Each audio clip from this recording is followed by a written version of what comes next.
I'm Joshua Bardwell, and in case you don't know me already, I've got a YouTube channel where I help people get into the hobby of drone racing, mini quads, FPV, whatever you want to call it. I recently gave a talk at the New York City Drone Film Festival about PID tuning. PID tuning is one of the topics that people are most confused about when they get into the hobby. People talk about your P gains and your D gains and your I gains and your copter's not flying right, and how do you make it fly good like those guys you see on YouTube, right? How do you make your copter fly like that? Well, in as much as I could fit all of that knowledge into a 1-hour presentation, I did. Oh, and here it is. Here's that presentation. So we've got the P term, and the P term is proportional to the magnitude of error. And as we talk about these terms, we're going to talk about the P, the I, and the D. I want you to think about the P, the I, and the D term as pushing on the system, okay? In reality, the P, the I, and the D it's all math underneath, right? But math is not as easy to think about. It's very abstract.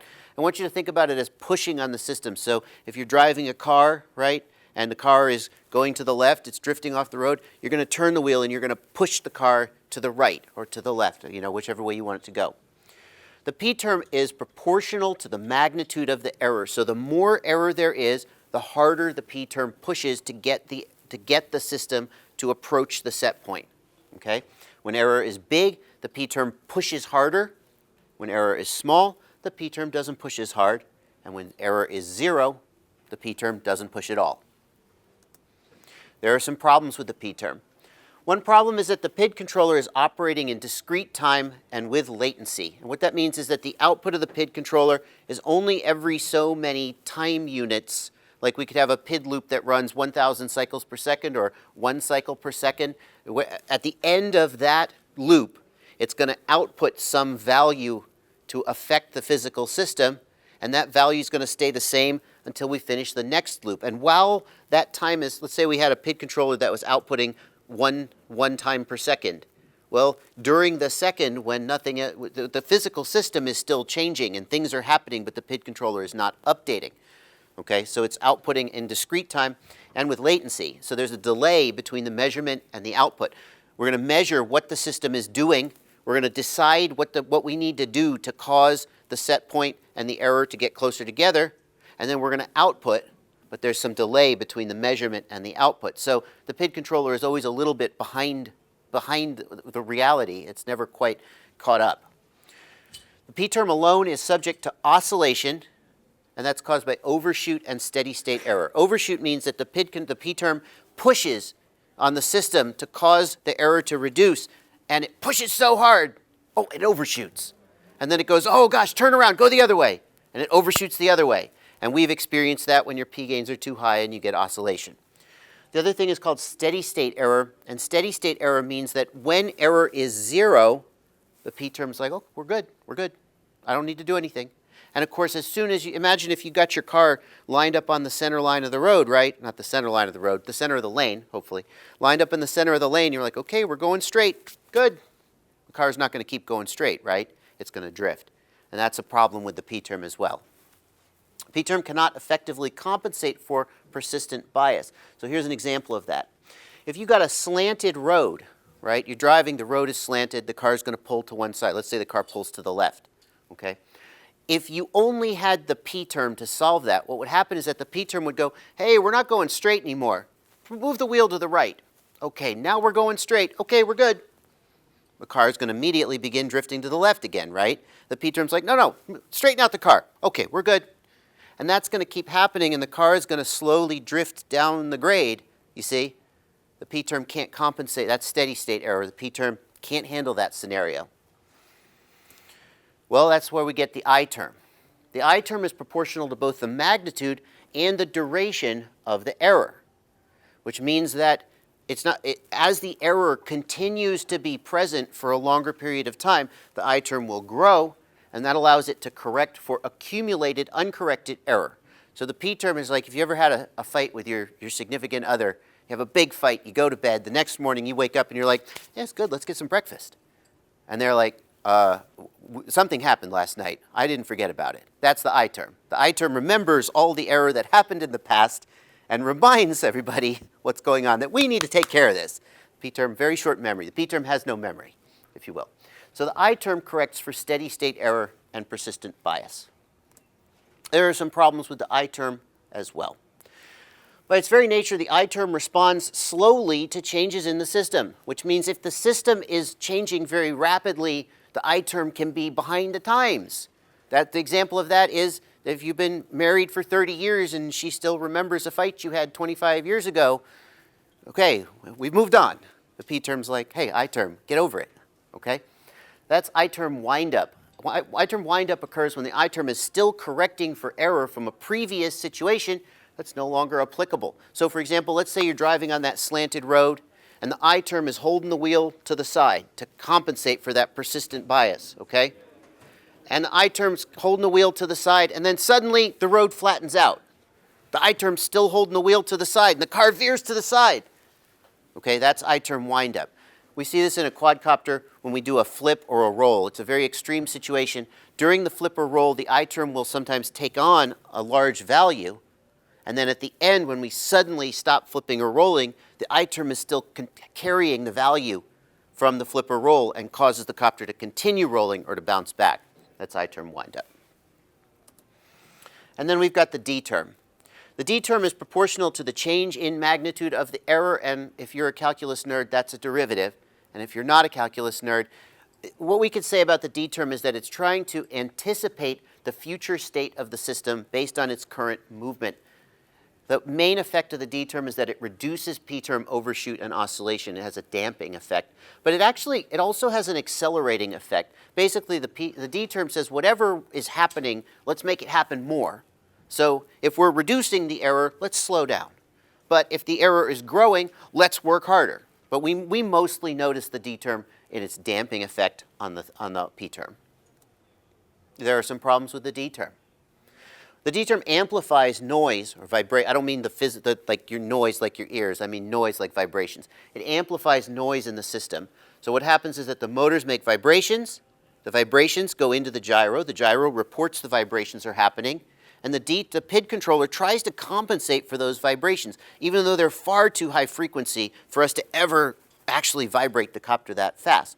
But the PID controller tries to make the motors speed up and slow down to compensate for those vibrations, and the D term actually really goes bonkers in response to the vibrations, and as a result, your motors burn up, is what happens. The D term is trying to make the motors go faster and slower way more rapidly than they ever could, and that electrical energy, if it can't turn into mechanical energy, in other words, spinning the prop slower or faster, it turns into heat, and then the motors burn up. So low-pass filter on the D term is mandatory to remove high-frequency noise, and all modern flight, you don't have to do that. That's just there. But if you ever were thinking, oh, what this filtering, do I need that? No, you need that. You'll smoke your motors if you try and run without any filtering on the D term.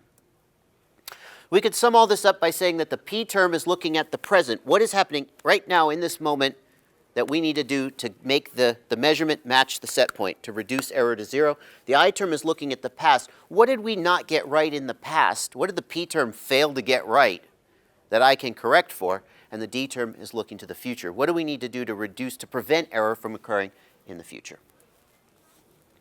Now let's talk about how this all manifests in your quadcopter. That's the theoretical description of a PID controller. How does that actually manifest in like things that you can relate to? Set point is the degrees per second of rotational rate as commanded by your stick position. So as you move the stick to the left or the right, you're commanding the copter to rotate at a certain angular rate. And it's really important to understand that we're talking about angular rate. We're not talking about angle relative to the horizon. So we're talking about I'm rolling 10 degrees per second to the left, or 30 degrees per second, or 1,000 degrees per second. I'm pitching forward or back. It's not I am 10 degrees relative to the horizon. If I was 10 degrees relative to the horizon, then I would be 0 degrees angular rate, right? And that's what the PID controller is thinking about. Well, that's not entirely true. There's the most fundamental PID controller is dealing with angular rate. But then if you're in an auto level mode, there's going to be another PID loop on top of that one dealing with the actual angle relative to the horizon. If you're doing GPS assisted mode, there will be a PID controller that is working on your GPS location. But the most basic thing a PID controller does in a quadcopter is deal with angular rate. We need to roll left, roll right, slower or faster, etc. What kind of error do we get? in a quadcopter? Well, there's two causes of error. One of them is that you caused the error by moving the set point. Like example of this is you go into your job, your evaluation, you're like, well, how did I do this year? And your boss says, you did terrible. You say, what do you mean? I did everything you told me to do. Oh, no, I changed your job description halfway through the year. Did I not tell you that? There was error because the set point moved, right? This happens anytime you move your stick. Anytime you move your stick, the stick is centered, the copter's hovering, you move the stick to the left, now there's an error, and the PID controller will attempt to correct that error by causing the copter to do what you told it to do with the stick. The other source of error is externally induced, and that happens when the copter moves due to some external force, like crashing into a branch or the wind blows. In either case, the movement of the copter, the measurement, does not match the set point as commanded by the stick. In the copter, the P term is the primary determinant of your copter's flight, feel, and handling. If there was only ever going to be one PID term, if we had to pick one, it would be the P term. And the first one that I tune is always the P term. I try and get that one right. Once that one's right, then I move on and tune the others. High P gain means the copter is going to accelerate harder to reach the target rotational rate. The copter will feel more precise, more direct, more connected. Higher P gains feel sharper is another way it's described.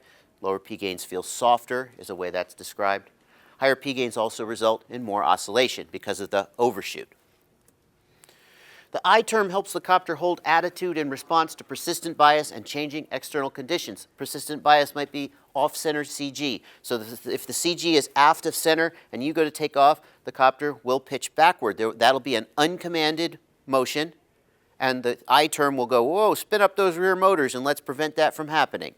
Okay. Also, turbulent air going to the back props. The back props, if you're in forward flight, the back props are seeing turbulent air from the front props, and they have to spin faster to make the same amount of thrust, and the I term picks up on the fact that the copter is pitching back because the back props, they start out spinning the same speed as the front props. So that's two examples of persistent bias.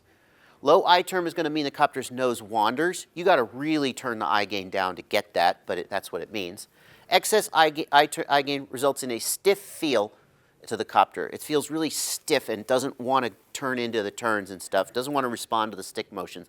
Eventually, excess I gain results in oscillations, but you have to really get it high to do that. What about I term windup? Well, I term windup actually is mostly fixed in modern flight control software. Clean Flight, Race Flight, Beta Flight, KISS, they don't have much of a problem with I term windup anymore. So it used to be that if you wanted your copter to have more I gain because you wanted a stiffer feel or for some other tuning reason, you had to worry about making it too high because I term windup would happen and you get these rebounds at the end of flips and rolls is the most common place you would see it. Today, if you want to raise your I gain for some reason, you don't have to restrict yourself because of I term windup. I'll talk more about that in just a little bit. The D term reduces the prevalence of P term oscillations. That's, I think, the main purpose of the D term in tuning. It allows for you to raise the P gain for sharper handling without getting excess oscillation. So if you prefer a sharper, more precise feeling copter, and not everybody does, many freestyle flyers like a little bit softer feeling copter because it's smoother and looks better in the camera. But if you prefer a sharper feeling copter and you want to raise the P gain, but then that brings oscillations out, you can raise the D gain to kind of negate those effects a little bit. The D term is the only PID term that can respond quickly enough to handle fast-changing situations like prop wash oscillation. Okay, so the D term is very important for dealing with prop wash oscillation. If you don't know what prop wash oscillation is, again, I'm going to show you an example coming up. The D term is also the only PID term that can and will smoke your motors if you're not careful. If you decide that you want to experiment with the PIDs, and I recommend that you do, and I'll show you some examples of how I experiment with the PIDs, but that you should definitely, if you want to learn about this stuff, you should replicate these experiments for yourself. You can play with the P term, you can raise it up, you can set it down, you might crash, right? But you're not going to just damage anything, most likely. Same with the I term, the I gain, you can raise it, lower it as you like. If you raise the D gain too high, you will smoke your motors. The exact value where that'll happen depends. What I recommend is that when you're raising D gain, you raise it in relatively small increments. For beta flight, I would say increments of 5 or 10. That just depending on how it's scaled. Always do a short test flight and check for hot motors after raising the D gain. So start with just a little 15 or 20-second hover, and if the motors are hot, that's way too high, right? And then if the hover, they come down cool, then do a little bit of flying, do some flips and rolls, fly for 30 or 40 seconds maybe. Again, check the motors to make sure they're not hot. If they're coming down hot, then you either have too much vibration or your D gain's too high. But the bottom line is that you need to back it down again. And people ask me, how hot's too hot? And we could sort of figure out where that line is. The gist of it is there's warm and there's hot, and you know it when you feel it. And if they're hot at all, if you have to ask, is this hot or is it warm? They're probably too hot. Because really, modern motors are incredibly capable for what we're asking them to do. And unless you're doing 100-mile-an-hour speed runs, they're probably going to come down not even barely warm for most of us. So if they're coming down even remotely hot, probably you need to back off a little. But I'm not afraid of the D term. Some tuners express the idea that the D term should be kept as low as possible. I've had people say to me, I have prop wash oscillation, what should I do? I say, raise the D gain. They say, oh, but it's already at 25. No, you raise it, as long as your motors are cool and you like the way the copter's flying, you're fine. You're fine. You can raise it. So don't be afraid of the D term. I say it's like cooking without salt. You know, if you dump a half a cup of salt in the food, it's not going to taste good. But if you leave all the salt out, it's not going to taste good either. So just use the right amount. There is a caveat here. And remember that the D term amplifies vibration, and that's how it fries your motors. So if you have a copter and it's brand new props and brand new motors, and you tune it and you set the D gain exactly where you want it, but then the D gain is a little on the high side maybe, and then you break a prop and now you're flying on 2 blades instead of 3, and it's going ah. Well, that extra vibration is going to cause additional D term noise, and then you could smoke a motor. So don't push the D gain to the absolute limit on a clean copter, because then the minute you bend a prop, you're going to smoke a motor. Give yourself a little headroom there, but don't be afraid to raise the D gain if that's what your copter needs. Now I'm going to show you some examples of copter in flight and how you know the effects of the PIDs on the tune. But I want to tell you a little bit about my approach to tuning and where I'm coming from so you understand why I'm doing the things I'm doing. Number one, the foundation of a great tune is that you start with solid gear that works with your goals, not against them. If you have crappy gear, and we've all experienced crappy gear before, then you're going to be fighting to fix the problems with the gear rather than trying to get a good tune. And if you're not already a great tuner, then it's working against you. Good gear doesn't have to mean expensive gear. There is good cheap gear out there. Expensive gear is often better than cheap gear, though. What I would say is that you should be looking at what other pilots are using successfully and copying them if you're not sure, okay? Modern flight control code is very good and provides an excellent flight experience that lets you tweak it to taste with minimal fixing of problems. And that's different than it was yesterday. It used to be that we spent most of our time tuning trying to fix problems with the copter just to get it to fly halfway decent. But now the copters fly halfway decent and sometimes great right out of the box, and you can tweak the PIDs to get the flight experience you're looking for rather than trying to spend all your time fixing problems. Although that is a little bit challenging, because it's like if you go into the doctor and say, I don't feel good. Well, what's wrong? I don't know. That's going to be a hard problem to solve, right? But if your bone's sticking out of your arm, that's bad, but at least we know what we need to do to fix it. So today, the fact that they fly so good out of the box makes it a little harder to learn how to tune, because it's not obvious what you should be doing.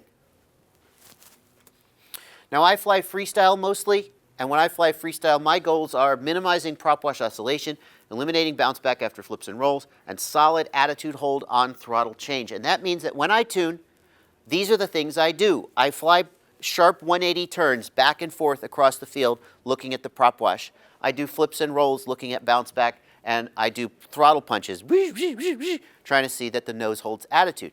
And I'm going to show you some tuning examples in just a second, and we're just going to look at me doing those 3 things for like 15 minutes. I promise it won't be boring. I hope it won't be boring.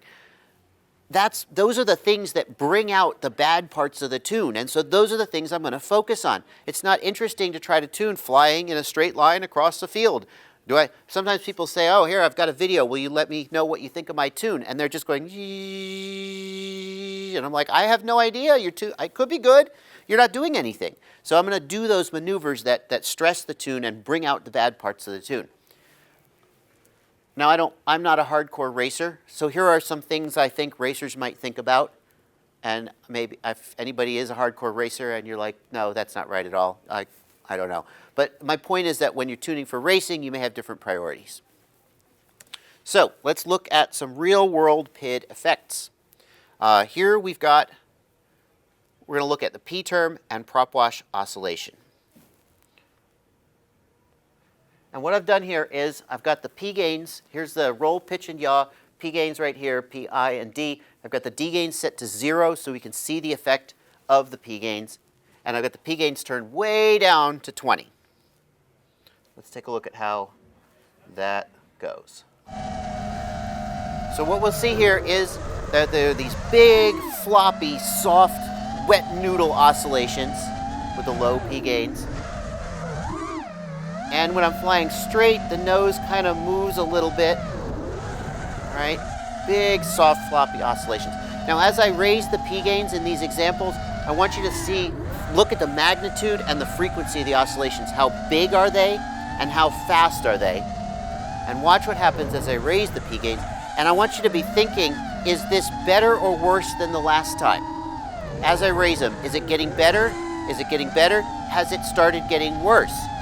Okay, so here's 30. This is a 210 stretched X, 5-inch.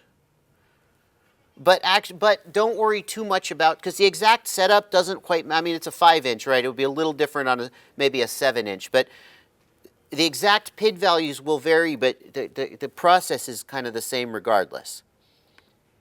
Okay, so here's 40. Those oscillations are getting smaller in magnitude and higher frequency. See, they're ending faster, they're getting shorter. Here's 50. They're getting less prominent. The prop wash oscillation is getting less prominent. All right.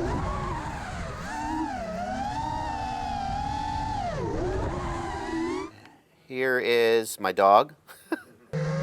Here's 60. And what I want you to notice just there, and it'll probably happen again, is just there, we started to see the signs of excess P gain there, where instead of going, it kind of went, it kind of started to build and feed back on itself. And that's what the P term does when you start to get excess P gain. Let's keep watching 60 here. And as I raise the throttle there, did you hear it kind of shudder? There. Now we're starting to get excess P gain. And I raised it a little more just to make the point clear. Here's 70. And as soon as I raise the throttle, I'm getting these oscillations. And watch when I turn.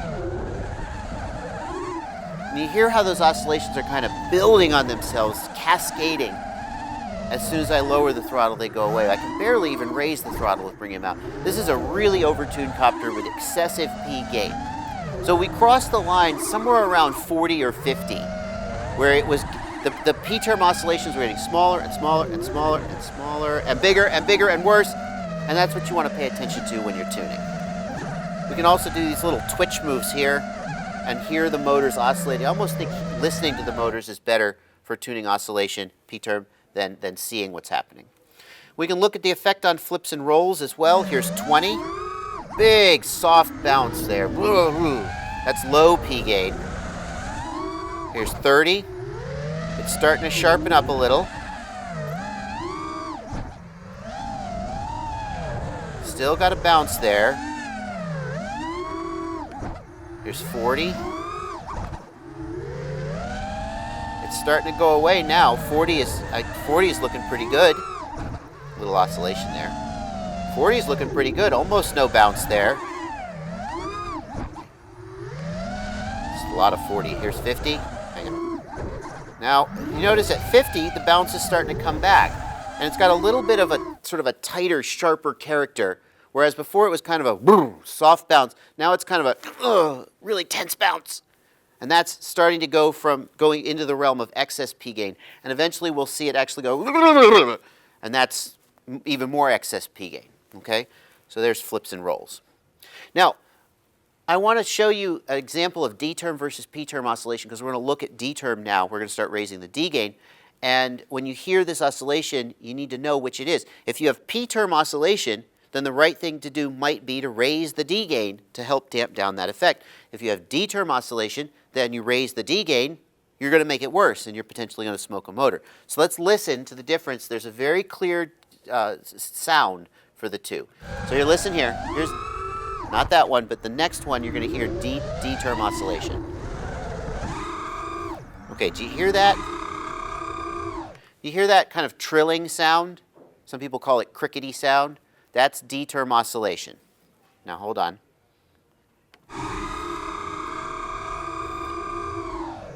Now here's P term oscillation. Listen.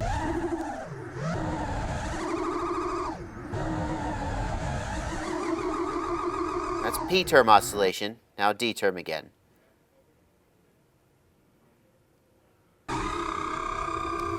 Okay. So if you hear that second sound, it means you need to reduce your D gain. If you hear that first sound, you might mean you need to raise your D gain. As we add D gain, we're going to see that the prop wash oscillation becomes better controlled. So here, the P term is at 70, just like before. And look, with just 10 points of D gain, the copter's flying much better. The P term oscillation is almost completely controlled. We still get a little prop wash if we try. See, I can still bring it out if I'm a little bit indiscreet on the throttle, but even just 10 points of D gain, that prop wash oscillation is almost completely controlled. And as we keep raising D gain, there's 20. Again, be asking yourself, is this better or worse than the last time? Find a point where it gets better and then turns around and starts getting worse, and that's roughly where you want your tune to be. Here's 20 points of D gain. Oh man, there's almost no prop wash oscillation at all. It's almost gone. Oh, there was some. Okay. Now here's 30. Oh, is that better or worse than 20? It's hard to call. What do you think? Better or worse? Think it's better? I think it's better. Here's 50. Now, 50, it starts turning around and getting a little worse. The prop wash oscillation stops being as well controlled. It kind of starts coming out again, and the motors sound really rough.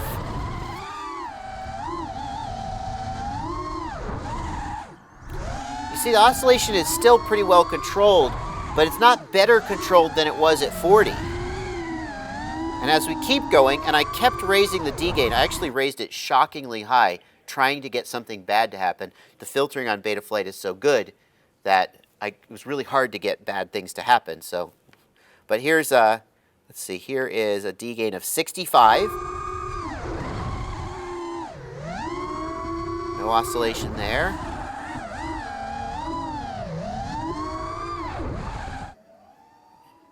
And I even went as high as 75. Still couldn't get anything bad to happen, really. Nothing dramatic.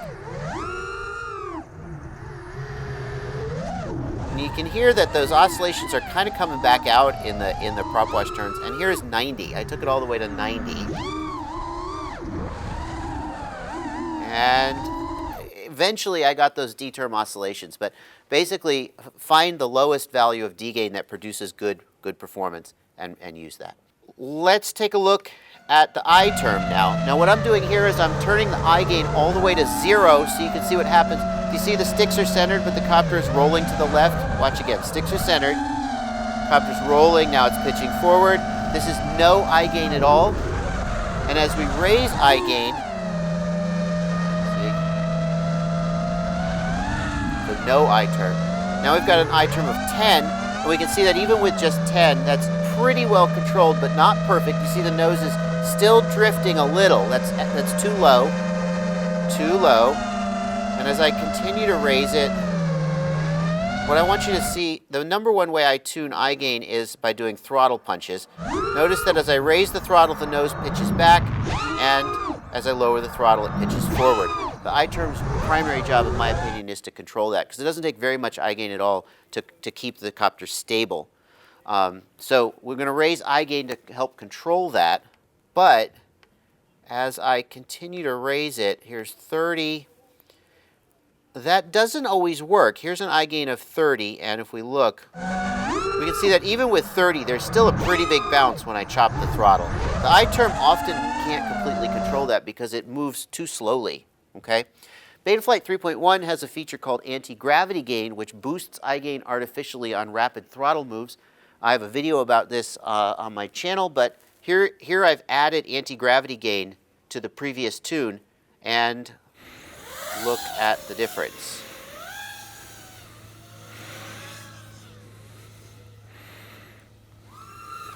How about that? Rock solid.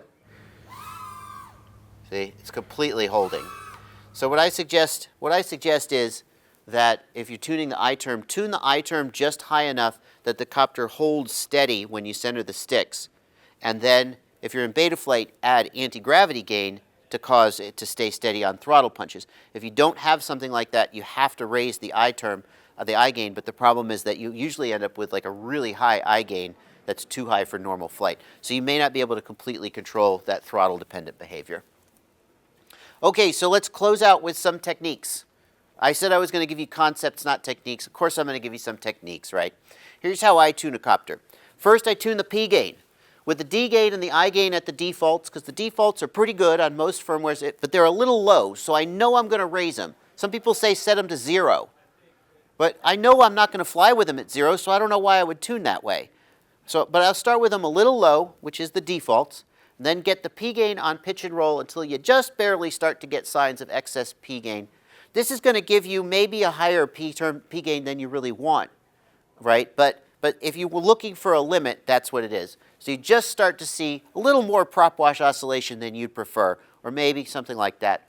Then maybe cut that down to about 75% of that number and leave D alone for a softer tune, or raise D, leave P alone and raise D to minimize the effects of the P term oscillations. And that's going to get your P and your D roughly proportional. P and D are proportional to each other. So there's no right, for any given value of P, there's an optimal value of D that reduces the negative effects of the P, right? So that's the way you want to think about them. Get P where you want it, and then get D where it needs to be relative to P. If you change P, you're going to want to change D as well. But there's various correct values that give different flight feels, any one of which you might prefer. Tune I gain second. Raise I gain until the copter holds attitude on all 3 axes in response to strong throttle moves. In Betaflight, you could do that with anti-gravity gain.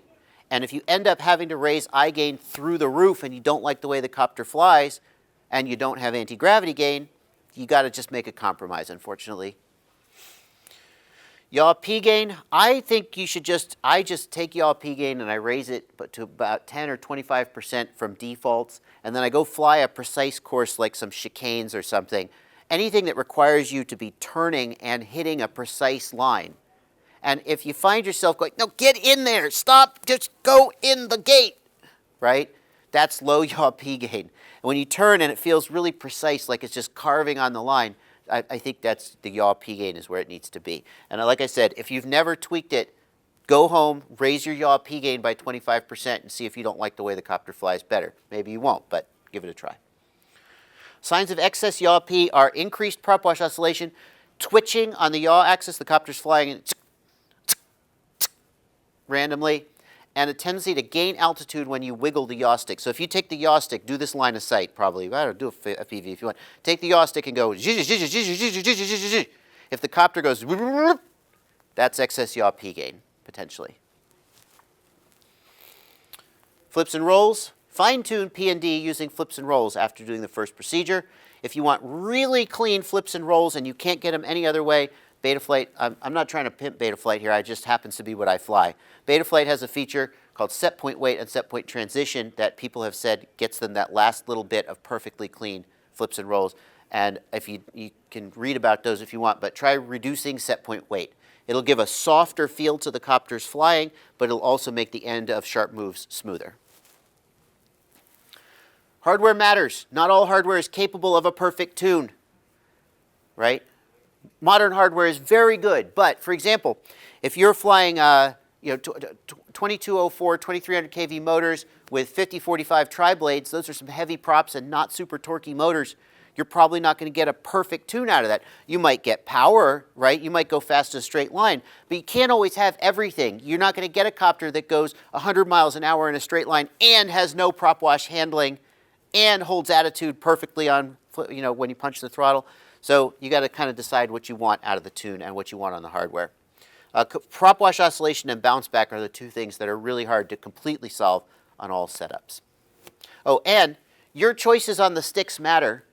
When you see pilots like Johnny FPV or Stinger Swarm or your favorite pilot, and they're like, why does he have no prop wash oscillation? What does he do in his tune? It's not just his tune.